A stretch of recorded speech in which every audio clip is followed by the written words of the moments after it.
Today we're going to talk about the Pythagorean Theorem. The Pythagorean Theorem tells about a special relationship among the sides of a right triangle. So all of our focus is going to be on right triangles and how the sides are related to each other. We have to talk about something before we get started with this though, and that's called finding the square root. All of you know what squaring is, so will you please get your calculator and find 4 squared by using your calculator. You can hit pause and hit continue when you're ready. Okay, well, to figure out what 4 squared is, what you should do is you should type in the number 4 in your calculator, and then there's a button that will actually square things for you. If you look on the left-hand side on the bottom where the on button is, and you count up from there 3 more spaces, you'll see a button that says x squared. Okay, so it's the 4th button up on the left-hand side from the bottom.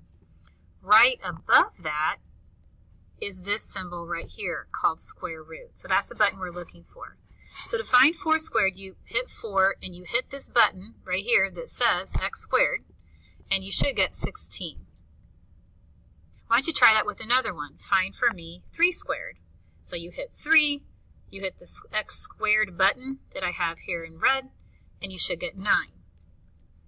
Now, if you're asked to find the square root, you have to go backwards, which means you're trying to figure out what number times itself gave you the number that's under this little this V with the line. That's called the square root symbol, and it means we're going to go backwards. So if I said to you find the square root of 16, it means I'm trying to figure out what number times itself gave us 16. Okay, so some of you probably already know the answer in your mind, but we're going to need to be able to figure it out for numbers that we don't know. So let's make sure we know how to use our calculator. So what you do to find the square root of 16 is you want to get this on your screen. This is called a radical sign. And to do that, if you notice above the x squared button, again, I've got this square root. So to get it, I have to hit second, and then I'm going to hit x squared. And then on your screen, the radical sign is going to appear. Then you type in the number 16, and the square root of 16 thus is the number 4, because 4 times 4 gives you 16. So squaring and square roots are opposite operations. Just like multiply and divide are opposite, add and subtract are opposite, squaring and finding the square root are opposite. So would you now please figure out for me what 9 squared is? So do that on your calculator. So you should have put in the number 9 and then hit this x squared button, and that gives you 81. Now figure out for me the square root of 81. So do it on your calculator even if you know the answer. So you hit second x squared and then type in 81 and you hit equals or enter and you'll get 9. So square and square root are doing the opposites of each other. All right, we're going to be using that today. You should have done a discovery activity, and it looked like this, where you had to fit all of the different colored pieces. This yellow triangle was here, and all the other pieces, the multicolored pieces, were in this one, and you had to try to fit them into this. So it should have looked like that for your discovery activity. And what you should have come up with is that the area of this square here is a squared, because each side is a, so a times a, or length times width, is a squared. Each side is b on this one, so length times width gives you the area of this square, which is b squared. Each side was c on this square, so if you find the area of it, you do c times c, you get c squared. And you should have figured out, since all of these squares and this fit into this one up here, that a squared plus b squared will equal c squared. That is called the Pythagorean Theorem. And that's a special relationship that exists among 3 sides of any right triangle. So here's some more examples for you to take a look at. We've got a triangle that has side lengths 3, 4, 5. So if I put a square right here on this side where every side is 3 to fit on the side, the area is 9. If this side length is 4 and I make a square, the area of this square that would be attached to it would be 16. If this side length is 5, then the area of the square attached to this would be 25. Is 3 squared plus 4 squared equal to 5 squared? Well, 3 squared is 9, 4 squared is 16. 5 squared is 25, and yes, it does work. So you can see in any right triangle, you could keep doing this. You could keep making squares on the sides of the side, with the side lengths of the sides of the triangle, and you would find that this square plus this square will equal this one. Alright, so again, that's called the Pythagorean Theorem. It only works if it's a right triangle. And the key also is that it doesn't matter which of the two sides that touch this 90-degree angle, which one is A and which one is B. But it does matter which side you label C. C is called the hypotenuse of the right triangle. It's the longest side, and it's opposite the right angle. It does not touch the right angle box. C has to be the hypotenuse, or the longest side that's not touching the box. So let me show you how we're going to use this. Let's say I tell you that we have this triangle, and this side is 3, side B is 4, and side C is 5. And I want you to tell me if these 3 side lengths will make a right triangle. Well, they will if A squared plus B squared is C squared. So let's label our sides. This side is A, this side is B, those are the legs. It actually doesn't matter. You could mix those two up, it won't matter. But this side, the longest one, has to be C. So, is 3 squared plus 4 squared, is it equal to 5 squared? Let's put these into our calculator. 3 squared is 9, 4 squared is 16, 5 squared is 25, 9 plus 16 is 25. So the answer is yes. These 3 side lengths will make a right triangle. It only occurs if A squared plus B squared equals C squared. Let's try another one. Let's see if these 3 side lengths will make a right triangle. So, again, the legs are 6 and 9. The hypotenuse is 13. Again, the longest side is the hypotenuse.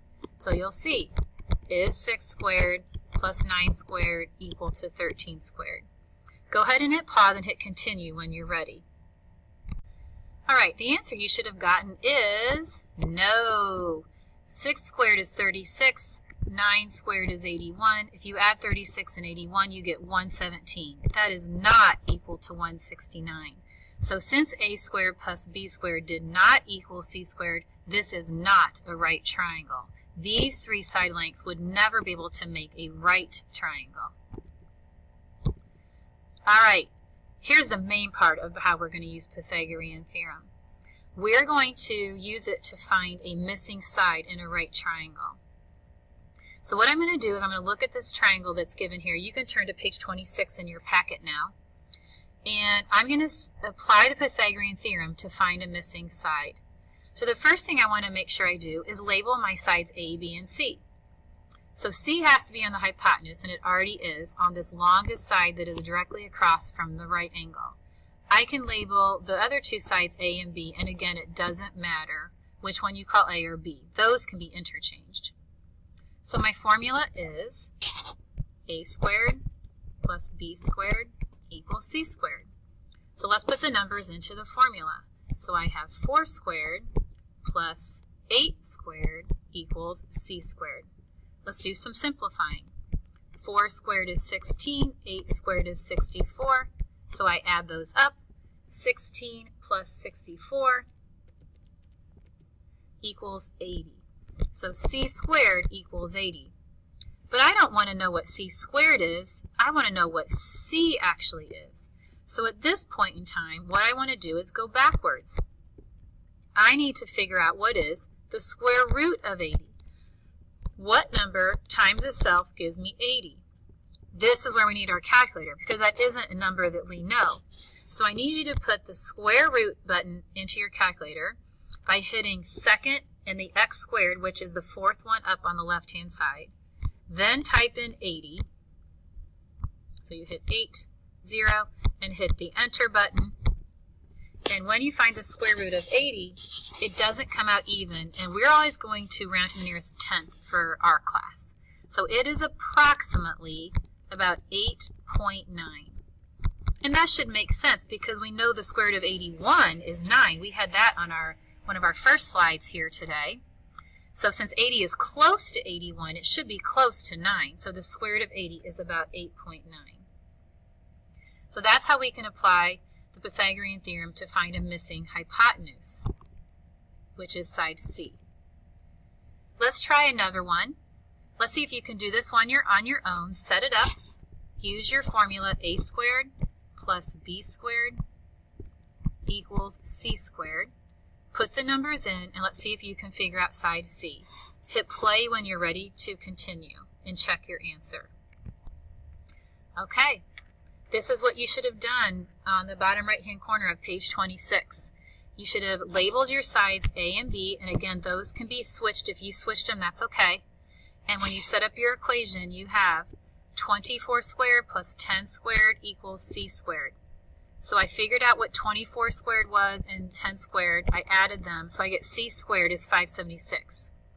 But I don't want to know c squared, I want to know c. So I have to take the square root of 676 on my calculator. So again, you hit second, then you hit x squared, and now you have the square root symbol on your calculator. Then you type in 676, hit enter or the equals button, and you should get 26. So this side here has a length of 26.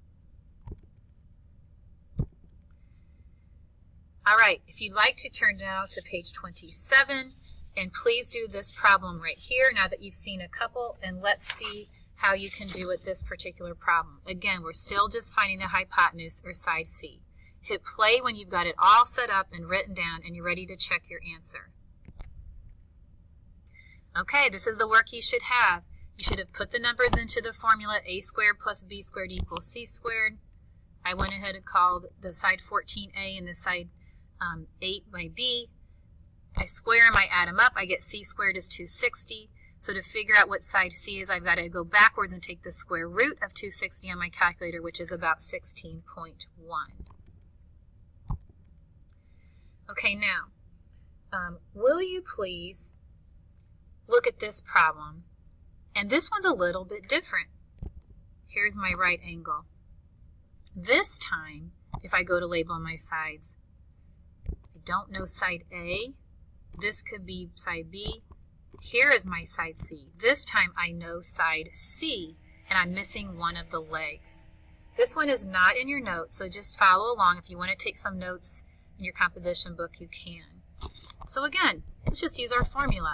A squared plus b squared equals c squared. I don't know A, so I'm just going to recopy that a squared.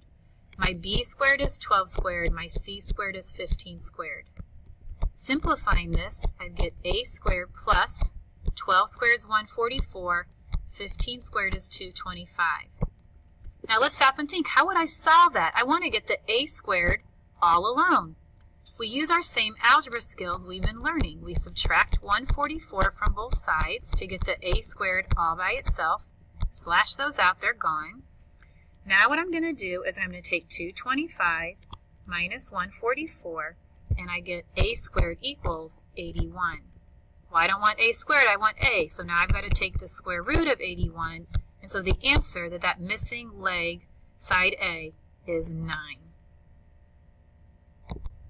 Okay, now that I've showed you several different examples of how to find a missing side in a right triangle using the Pythagorean theorem, now it's your turn to practice some pages in your packet. So the pages that will deal with that are, first of all, you should do page 29. Then you should try page 29A, where you will need to draw a picture of what's happening, and it should be making a right triangle, and you can find the missing side using the Pythagorean theorem. And then to finalize it, do page 30, where they're mixed up and you're finding either a missing leg or a missing hypotenuse. Again, if you get stuck, go back and rewatch the video, especially the last couple of problems. And if you have any questions, please see me for help.